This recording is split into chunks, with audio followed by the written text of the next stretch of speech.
and executive editor of The Nation, John Nichols. Ashley, I'm going to start with you. Is this a contradiction Trump is not getting in enriching himself while Americans are struggling? I mean, does he not see the sort of side by side? So the grift and corruption is nothing particularly new for this president or for American voters to experience for this president. It goes all the way back to his first term.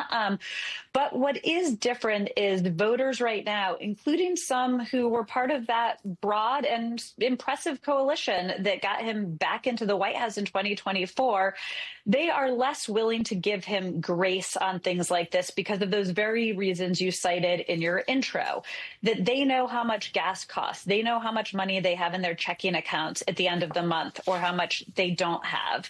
They know what prices are, they know where their wages are, and they're struggling. And so something like a gold coin, which some voters might have previously Trump supporters dismissed as, I don't love it, I don't like that behavior, it's kind of shady and grifty, but it now becomes almost a physical golden token of the way that they feel he does not care about them and only cares about himself. And that's why these things like the White House ballroom, like the UFC fight, like these rather expensive coins, frankly, are such a political problem for him right now. John, I have a sort of like philosophical question for you. What does it mean for this country to be approaching its 250th birthday as we deal with stories of constitutional crisis and corruption every single day? It's not unheard of. Remember that when we had our 200th, we had just there. Come, and I know that. Unfortunately, I was.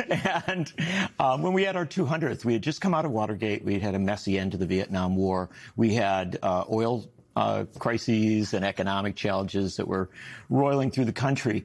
And so you can have a difficult time. I think the key is what the person in the White House does in that moment. Do they empathize? Do they raise you up? Do they give you a sense that, yeah, these are tough times. We've had tough times before, but we're in this together, and let's look to some higher ground.